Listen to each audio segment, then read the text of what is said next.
think that was November, na may nakarating sa atin na information na talagang gagamitin ng gobyerno ni Bangag at ni gobyerno ni Liza, si De Lima at saka si Trillanes. So expected yun na dahil hawak ni Liza ang batas sa Pilipinas. The reason why sinabi sa atin ng ating puting ahas na Miss Maharlika, makakalaya si De Lima. Ayan na nga, laya na ngayon. Thank you. Makakalaya si De Lima dahil ayon sa ating source ay gagamitin siya ni gobyernong Bangag, gobyernong Liza para sila ay maging magkatuwang para sa sira sa mga kay Duterte. Pangulong Duterte. Yeah, yes. Okay? So, yan, tama. Sabi ni Marivic Tadjama, wala na yan si Trililing at Lima. Totoo. So, ngayon, di ba, November ay si Trillanes ay gumagapang na nagkakalap ng mga ebidensya laban sa Pangulong Duterte o sa pamilyang Duterte. Sinabi ko din yan sa inyo na si De Lima ay makikipagtulungan yan. Kaya, di ba, tahimik yung mga palangga kong pinklawan. Kaya ako nag-pink ngayon ng bonggang-bongga. Ito yung sinasabi ko sa inyo na ang ipinaglalaban ni De Lima, ni Robredo, ay hindi po para sa mga pinklawan na katulad ko ngayon. Why? Kasi nanahimik sila dahil merong kapalit na pabor. Correct. So meaning, they're not for you, pinklawan or dilawan. They are for vested interest. Bago ang mga eksenang kaganapan, balikan natin kung gaano kagalit si De Lima sa kay Marcos Sr. o sa pamilyang Marcos. Yes, yan. Galit Ngayon, na galit mga ang kababayan, bruha noon. Pakita lang natin sa inyo to. Okay? Ito yung kanyang speech. Ayan si De Lima. Ito niya yan. Ayan siya. Galit na galit siya dyan. Tanda. Tignan mo. Galit na galit siya dyan dahil ang sinasabi niya dyan ay never again. Never again. Galit na galit sa mga Marcos. Listen to this. Okay? May araw po sa ating lahat. Ako po si Senadora Laila De Lima. Bumabati sa inyo ng maligaya at mapagpalayang anibersaryo ng People Power Revolution. By the way, February 2022 po itong kanyang audio. Yan, ha? Never again. Ang sinasabi nating lagi sa paggunita ng People Power Revolution. Ang sabi ko naman ngayon, never again, again.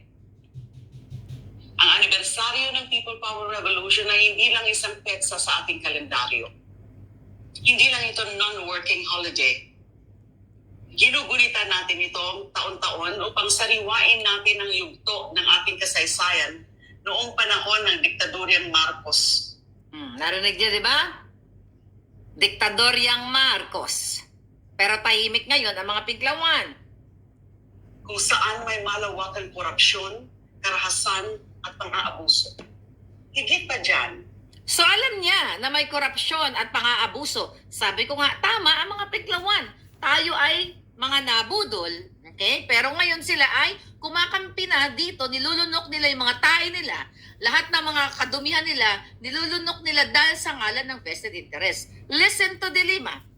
inaalala natin kung paano nagkapit-bisig ang mga Pilipino at sabay-sabay na sumigaw na never again, hindi na muli. During the darkest days of Kumusta po yung mga pinklawan na supporter ni De Lima at ni Lenny? Ayan, nag-celebrate sila. So, Nakalaya na. Diba? Tuwang-tuwa kayo nung sinabi ni De Lima, never again sa diktadorya. Tapos ngayon na nahimik sila dahil, maabsuelto sa kaso, dahil kinausap sila ni Liza, at Kaya nga. ano-ano pang mga, terms nila. Eto na ngayon. So ngayon, baliktad na rin kayo, no? Marcos na rin kayo ng mga pinklawan noong 2022 or for 30-something years na galit kay Marcos. Baliktad na talaga ang mundo. Listen. martial law by the late dictator Ferdinand Marcos, Filipinos were treated like garbage. Marcos and his cronies raided public coffers and abused their positions in the government. Tama naman siya.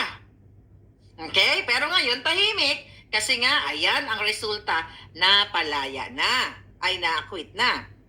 Ang mga nangahas na magsalita laban sa korupsyon, karahasan at pang-aabuso ay pinaaresto. Yan ang ginagawa ngayon ng Araneta, Romualdez Marcos. Pinapa-aresto, kinakasuhan. Exactly. Tama yung Yes. idol nyo, mga Pinklawan. Na si Dilima, tama talaga kayo. Kami ang mali. At ako inaamin ko, mali talagang nabudol ako na sinuportahan ko ang bangag ng Marcos Araneta. Tinorture at yung iba pinatay. Marami sa kanila ay tinuring na lamang ng mga desaparecido o mga nawala.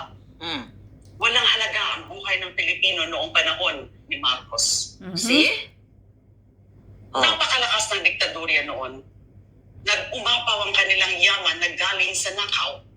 Hawak. Tapos ngayon, pinupuri ang tinatawag nilang magnanakaw. Wake up, Pinklawan supporters. Not the politicos, but the Pinklawan supporters.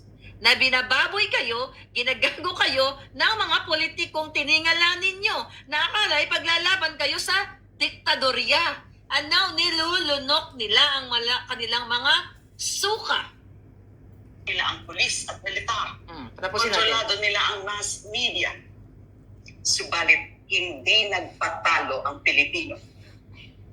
In the darkest days of our history, Filipino heroes stepped forward and stood against injustice. Wow. In the face of insurmountable challenge, the Filipino masses emerged victorious.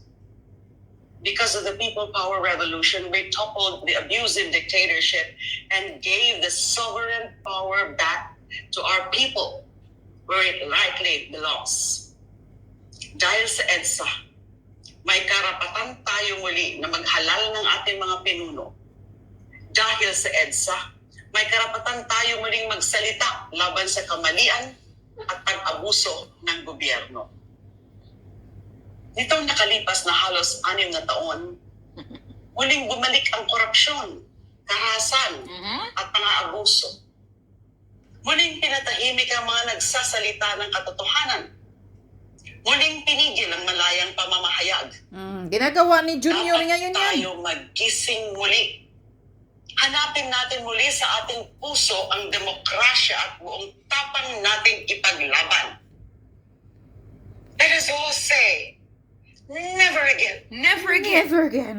Muli nating isigaw, hindi na muli.